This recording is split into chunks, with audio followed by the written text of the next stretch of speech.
Vamos falar de uma coisa que interessa a toda a gente, porque a maior parte das pessoas não admite e tem problemas em dormir. Ou somos muito regrados e deitamos-nos e acordamos à mesma hora e dormimos o suficiente, ou está o caos instalado na nossa vida. Por isso, nesta manhã de quarta-feira, falamos com um médico, um jovem médico psiquiatra, que nos vai ajudar a todos. Henrique Prata Ribeiro é também um grande amigo que eu tenho o prazer de ter aqui.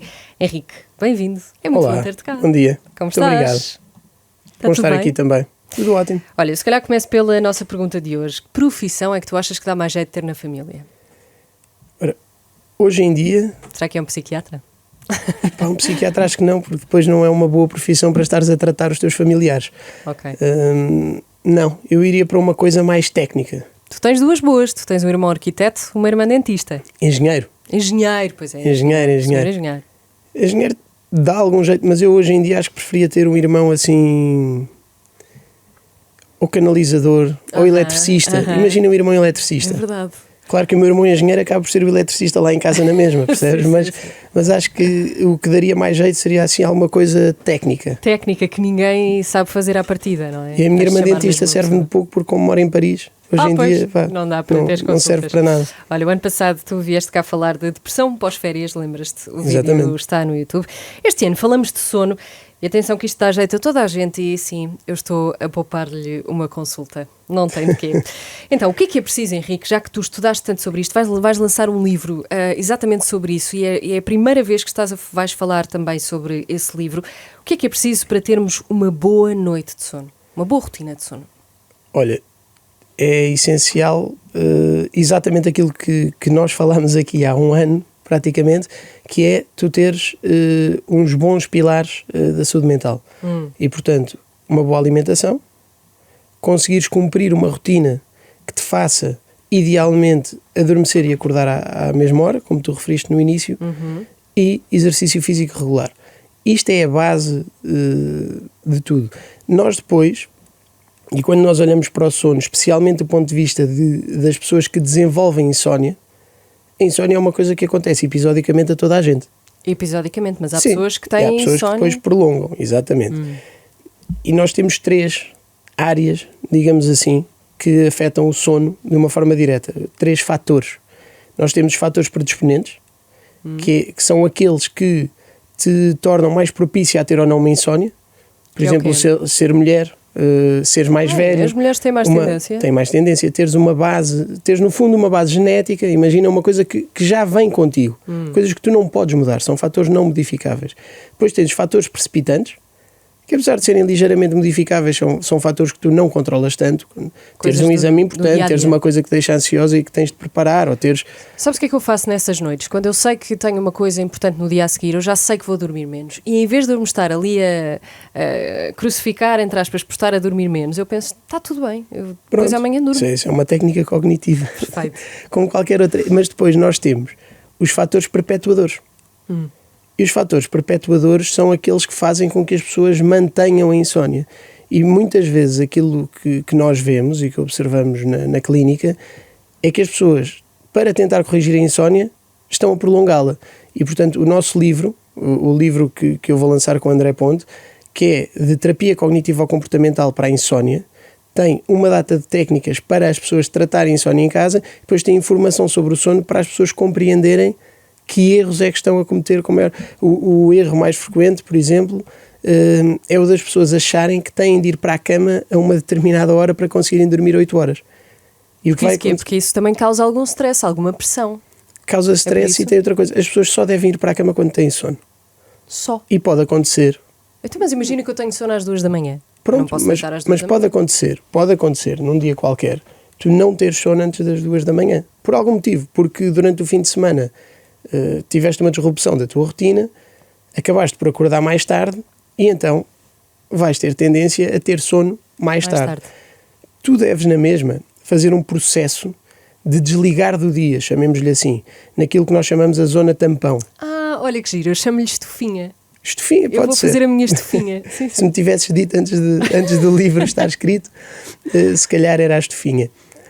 Mas a zona tampão serve para desligar do dia. E tu já podes entrar nesse processo e podes ir à tua zona tampão mais perto da hora que tu achas que deves ir para a cama mas com o objetivo de começares a ter sono. Mas essa Porque zona tampão, sono, esta estufinha, é exatamente o quê? É uma zona na qual tu já não estás nem a trabalhar, nem a fazer nenhuma atividade que seja ativadora, já não levas o teu telemóvel, podes estar a ler um livro, podes estar a pensar. E outra das coisas que é bastante útil de fazer neste período, porque é um dos maiores causadores de insónia, é as pessoas pensarem no que é que fizeram durante o dia e o que é que têm para fazer no dia seguinte. E às vezes o que é que eu disse há 5 anos que não devia ter dito. Isso. Reverem as tarefas. Para irem para a cama já livres desse tipo de pensamento. E a cama depois deve servir só, o espaço do quarto deve servir só para dormir e para sexo. E não deve servir para mais nada. Muito bem.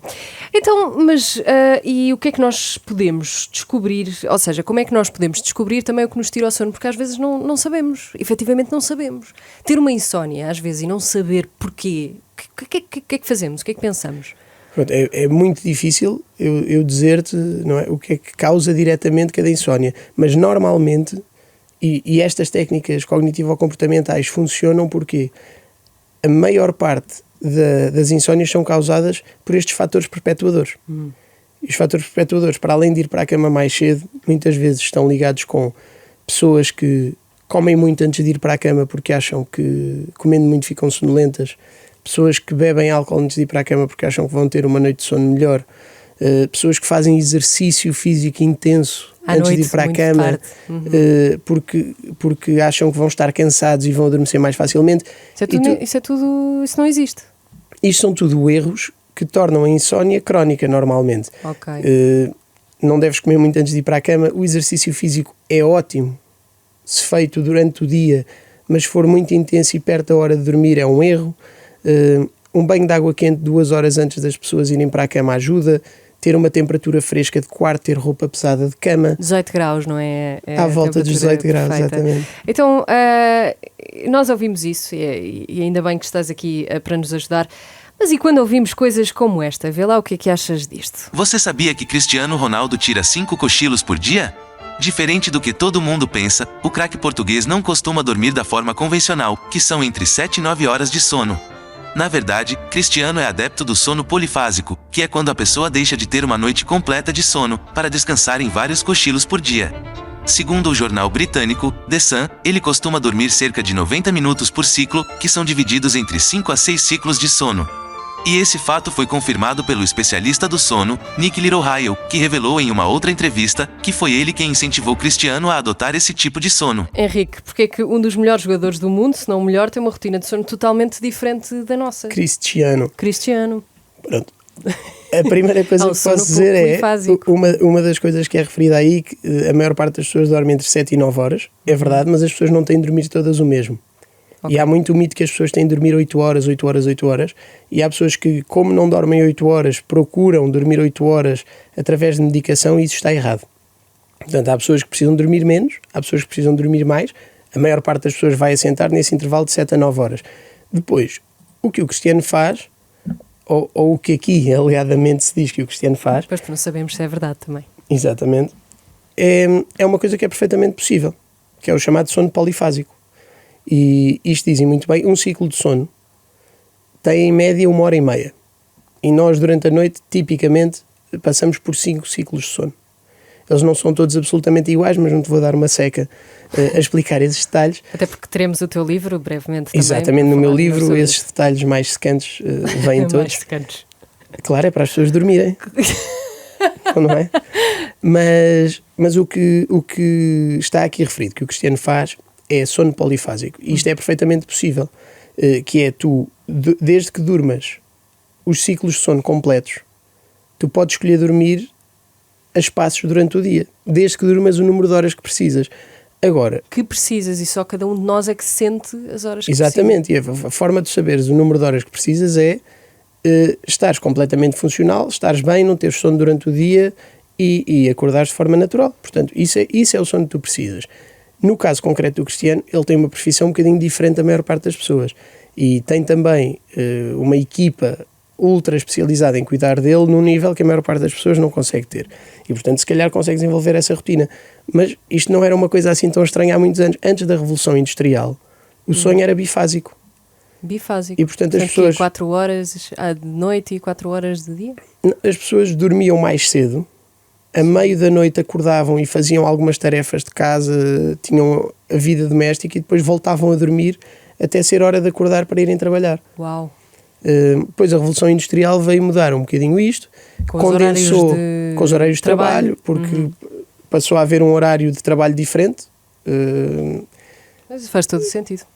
E, portanto, isto já foi não dividido, quer dizer, eu não me lembro aqui quantas vezes é que ele disse que o Cristiano dividia o sono por dia, se calhar não tão dividido quanto o Cristiano, mas sim, antigamente o sono era um sono bifásico para toda a gente e era normal. Henrique Prata Ribeiro, médico psiquiatra, que vai agora, dia 19 de setembro, certo, Muito lançar o livro Dormir é Fácil. Um livro que é mesmo usado para tratar e não apenas para dar informação às pessoas sobre a insónia e sobre o sono. Portanto, pode mesmo tratar a insónia através deste livro. Já que temos então aqui acesso privilegiado antes do lançamento do teu livro, é a primeira vez que estás a falar dele e acredito que até não só a nível clínico como também social vai ser um livro muito falado. O que é que nos podes dizer sobre o livro que vais lançar? Olha, ele tem mesmo vertente clínica e social, se quiseres dizer assim, que é a área que eu vejo como saúde pública. E é engraçado, eu escrevi este livro com o André Ponte, que já trabalhou comigo em vários projetos, e nós temos mesmo, não são visões diferentes, são complementares, mas o André tem mesmo uma visão mais clínica do livro, e eu tenho mesmo uma visão mais de saúde pública e de chegar a muita gente. O que este livro tem, que é completamente diferente dos outros livros que estão disponíveis, é que este livro oferece mesmo um tratamento. E este livro oferece... Isso é incrível. Isto é, para te explicar, nas guidelines internacionais da insónia, a primeira linha farmacológica nunca é um fármaco. Ou seja, nunca é. É sempre a terapia cognitiva ou comportamental para a insónia. Ou seja, mudarmos os nossos comportamentos. Não é bem. Isto são mesmo mudar os comportamentos, higiene do sono, mais ligado com a higiene do sono. A terapia cognitiva ou comportamental são mesmo um conjunto de técnicas que funcionam como se fossem aulas sobre o sono, de coisas que tu tens de fazer em determinadas circunstâncias. E então, aquilo que acontece é que nós, quando começamos a estudar mais a área do sono, apercebemos-nos que não havia psicólogos nem médicos com formação para aplicar estas técnicas às pessoas. Ou seja, as pessoas não têm acesso a terapia cognitiva ou comportamental para a insónia em quase lado nenhum. E começámos a pensar como é que poderíamos chegar às pessoas e como é que poderíamos ter mais pessoas a fazer este tratamento. Ainda pensámos em fazer uma aplicação de telemóvel, chegámos a ter tudo desenhado, mas depois a opção do livro, apesar de ser uma coisa assim mais clássica, mais básica quase... É mais simples também isso, às vezes é o mais fácil. E então avançámos por aí, mas isto tem mesmo essa vantagem. Isto é a primeira linha de tratamento da insónia que deve ser sempre tentada antes de se introduzirem fármacos. E o que acaba por acontecer é que muitas vezes, quando as pessoas chegam às consultas, nós, não tendo a opção de dar a terapia cognitiva ou comportamental para a insónia, como a insónia é uma coisa que afeta muito o funcionamento das pessoas no dia-a-dia, acabamos muitas vezes por ter de medicar pessoas que se calhar não necessitariam de ser medicadas se cumprissem este tratamento. Este tratamento tem uma taxa de resposta acima dos 70%. Uau, isso é incrível. Não de cura, mas de resposta. Ou seja, de pessoas que melhoram. Depois Feedback. A manutenção é mais difícil, as pessoas têm de continuar a cumprir aquelas normas e nem sempre conseguem. Início, exatamente, que é muito mas já tem um... Não, mas e este tratamento é mantido, há pessoas que curam a insónia com isto. Portanto, estou entusiasmado para ver qual é o impacto do livro. Isto se chama O Verdadeiro Serviço Público e de certeza que muita gente que estava a ouvir também a nossa conversa vai pensar um bocadinho mais sobre as rotinas de sono e dormir melhor com o que tu fizeste aqui. Dormir é Fácil é um livro que sai dia 19 de setembro, Henrique Prata Ribeiro e André Ponte, e que pode ajudá-lo nas suas insónias, nesses seus devaneios noturnos que podem acabar, Henrique. Muito orgulho em ti e muito bom ter-te aqui. Muito obrigado. Obrigada.